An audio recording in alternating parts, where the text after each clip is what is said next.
प्रस्तुत है महात्मा गांधी की आत्मकथा सत्य के प्रयोग का 31वां भाग। दक्षिण अफ्रीका की तैयारी। मेरा उक्त अधिकारी के यहाँ जाना अवश्य दोष युक्त था, पर अधिकारी की अधीरता, उसके रोष और उद्धतता के सामने मेरा दोष छोटा हो गया। दोष का दंड चपरासी का धक्का न था। मैं उसके पास 5 मिनट भी न बैठा होऊंगा। उसे तो मेरा बोलना ही असह्य मालूम हुआ।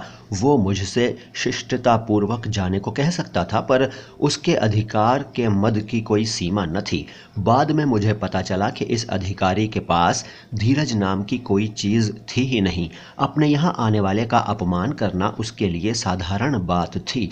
मर्जी के खिलाफ कोई बात मुंह से निकलते ही साहब का मिजाज बिगड़ जाता था। मेरा ज़्यादातर काम तो उसी की अदालत में रहता था। खुशामद मैं कर ही नहीं सकता था। मैं इस अधिकारी को अनुचित रीति से रिझाना नहीं चाहता था। उसे नालिश की धमकी देकर मैं नालिश न करूं और उसे कुछ भी न लिखूं, ये भी मुझे अच्छा न लगा। इस बीच मुझे काठियावाड़ के रियासती षड्यंत्रों का भी कुछ अनुभव हुआ। काठियावाड़ अनेक छोटे छोटे राज्यों का प्रदेश है। यहाँ मुत्सद्दियों का बड़ा समाज होना स्वाभाविक ही था। राज्यों के बीच सूक्ष्म षड्यंत्र चलते, पदों की प्राप्ति के लिए साजिशें होती। राजा कच्चे कान का और परवश रहता। साहबों के अर्दलियों तक की खुशामद की जाती। सरिश्तेदार तो साहब से भी सवाया होता, क्योंकि वही तो साहब की आंख, कान और दुभाषिए का काम करता था। सरिश्तेदार की इच्छा ही कानून थी। सरिश्तेदार की आमदनी साहब की आमदनी से ज़्यादा मानी जाती थी। संभव है इसमें अतिशयोक्ति हो, पर सरिश्तेदार के अल्प वेतन की तुलना में उसका खर्च अवश्य ही अधिक होता था।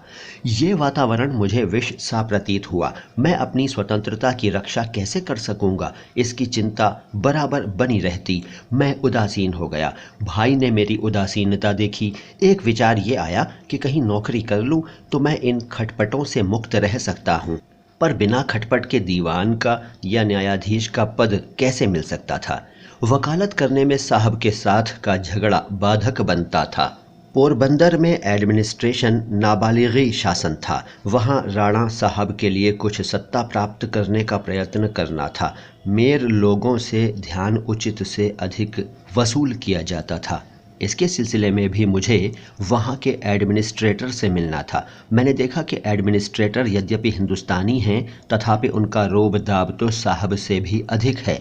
वे होशियार थे, पर उनकी होशियारी का लाभ जनता को अधिक मिला हो, ये मैं देख न सका।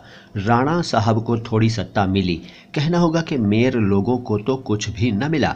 उनके मामले की पूरी जांच हुई हो, ऐसा भी मैंने अनुभव नहीं किया।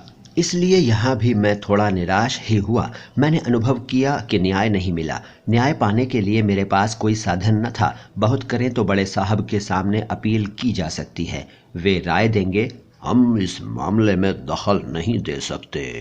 ऐसे फैसलों के पीछे कोई कानून कायदा हो तब तो कुछ आशा भी की जा सके, पर यहाँ तो साहब की मर्जी ही कानून है। मैं अकुलाया। इसी बीच भाई के पास पोरबंदर की एक मेमन फर्म का संदेशा आया। दक्षिण अफ्रीका में हमारा व्यापार है।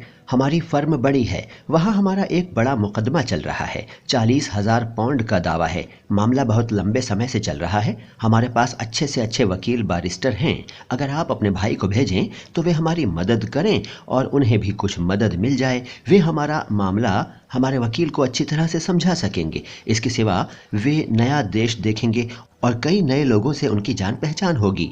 भाई ने मुझसे चर्चा की। मैं इस सब का अर्थ समझ न सका। मैं ये जान न सका कि मुझे सिर्फ वकील को समझाने ही का काम करना पड़ेगा या अदालत में भी जाना होगा।